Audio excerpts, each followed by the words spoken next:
निवेश आरोग्य में भाग 156 हिंदी प्रज्ञापराध धृति विभ्रंश वैद्य दिलीप गाडगीळ पुणे।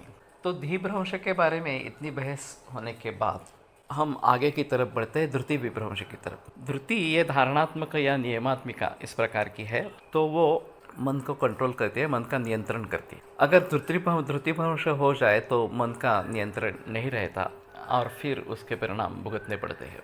विषय प्रवणम सत्वम धृतिभ्रंशान न शक्यते नियंतुमहिताद अर्थात धृतिरिह नियमात्मिका, इस प्रकार का श्लोक है। तो मन तो वास्तविक चंचल है, उसके एक स्वाभाविक प्रवृत्ति विषयों का आस्वाद लेना इस प्रकार की होती है।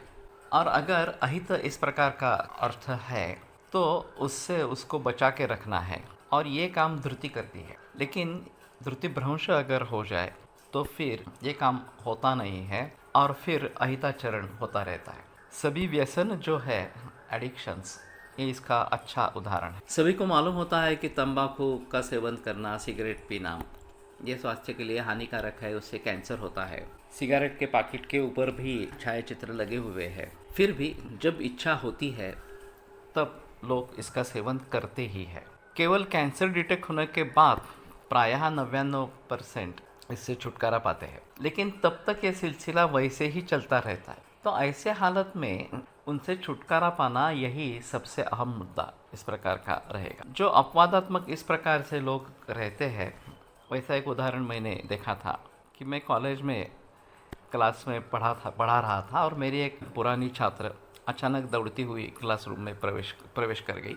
उन्होंने बताया कि पापा के सीने में बहुत दर्द हो रहा है, बेचैनी है, उनकी हार्ट अटैक की हिस्ट्री है पहले। सुदैव से वो नज़दीक रहने वाली थी, तो बोले आप तुरंत आकर उनको देखें। तो मैं उनका देखने के लिए गया तो रियली हार्ट कंडीशन इस प्रकार की थी। तो मैंने पूछा कि तुम्हारे डॉक्टर कौन है, तो उन्होंने कुछ नाम बताया। मैंने कहा उनके संपर्क करो और तुम्हें अस्पताल में दाखिल होने की ज़रूरत है, तब तक के लिए मैं दवा दे देता हूँ, वो आप शुरू करो। फिर घंटे के बाद उसका फिर से फ़ोन आया कि पापा एडमिट होने के लिए तैयार नहीं है। तो मैं फिर से उनको समझाने के लिए उनके घर पे गया। फिर उन्होंने बताया कि मैं उस डॉक्टर के पास नहीं जाना चाहता क्योंकि उन्होंने मुझे स्मोकिंग छोड़ने के लिए कहा था और मैंने स्मोकिंग छोड़ा नहीं है, तो मुझे डांटेंगे। तो मैंने कहा ठीक है, लेकिन अब स्थिति ये है कि तुम्हें ट्रीटमेंट की ज़रूरत है, फिर भी तुम उनके पास जाओ। तो बोले नहीं, आप दूसरे किसी व्यक्ति का नाम सुझाओ।